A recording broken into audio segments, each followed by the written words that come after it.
Hi. Austin? Nakakakita ka na? Wendy? Kailan ka ba dumating galing Amerika? Hindi. Hindi pa siya nakakakita? Hindi nagpunta ng Amerika si Austin. Ano? Eh bakit hindi mo sinabi sa akin na nandito lang pala si Austin sa Pilipinas? Bakit hindi mo sinabi sa akin na nakakita na pala siya? Ayokong masaktan ka. Eh bakit naman ako masasaktan? Hindi naman siya kalab team ko. Will you marry me? Ayoko nga. Wendy, wag. May iba na siyang kasintahan. Si Karen. Hindi nga ako kasintahan niya. Si George. George? Ha? Bakit ang dami mong kiss mark? Oo nga, ang dami mong lipstick ah.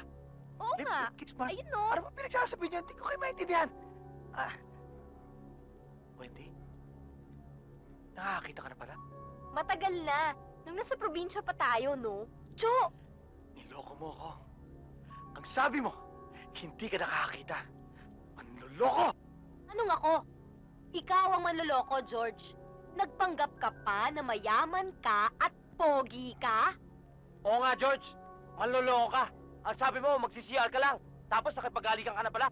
Kaya lang naman ako nagpanggap ng mayaman at gwapo. Dahil alam ko hindi ka nakakita. Dahil bulag ka. You liar! Ituloy na natin ang kasal. Ayoko nga, sabi. Sandali lang kayong dalawa, ano ba?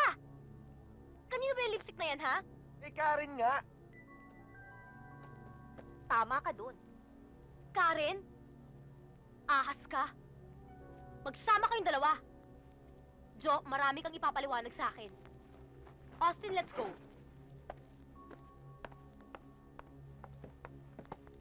This is good, ah. Rob? Oh! Ang dami naman ang kinuha mo! Pantatlong tao yan, ah. Para kay George to. Hindi pa yung kumakain. Para pag kumain siya, eh Ano? iluluwa ko. Padiri ko! How gross! Ah!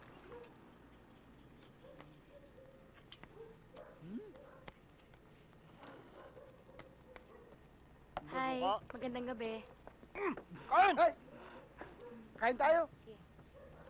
Kain? Si George, Huh? Si George? Nasa taas? Nag-hunger strike?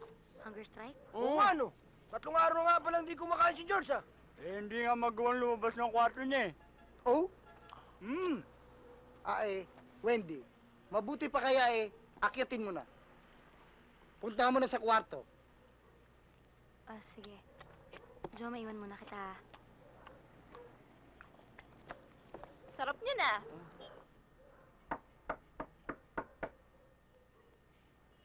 Kulit naman, oh. Tuloy, bukas yan.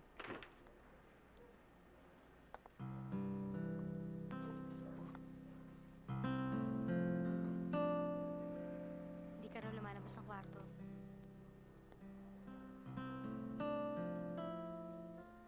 Kung sa bagay, sino ba naman ako para pakialaman ka? Wala nga pala akong karapatan.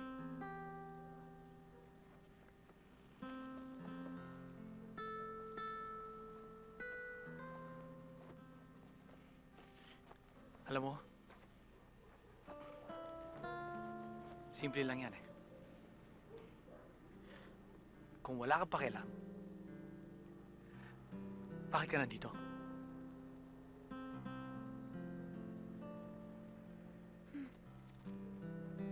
Gusto ko lang naman po kasi sana na ibigay sa'yo yung invitation ko para sa nalalapit kong kasal. Oh.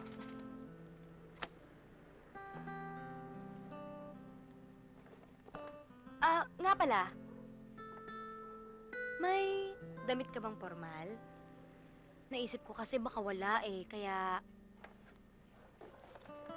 Eto, binili na rin kita.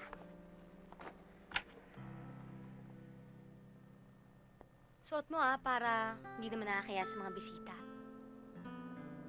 Goodbye.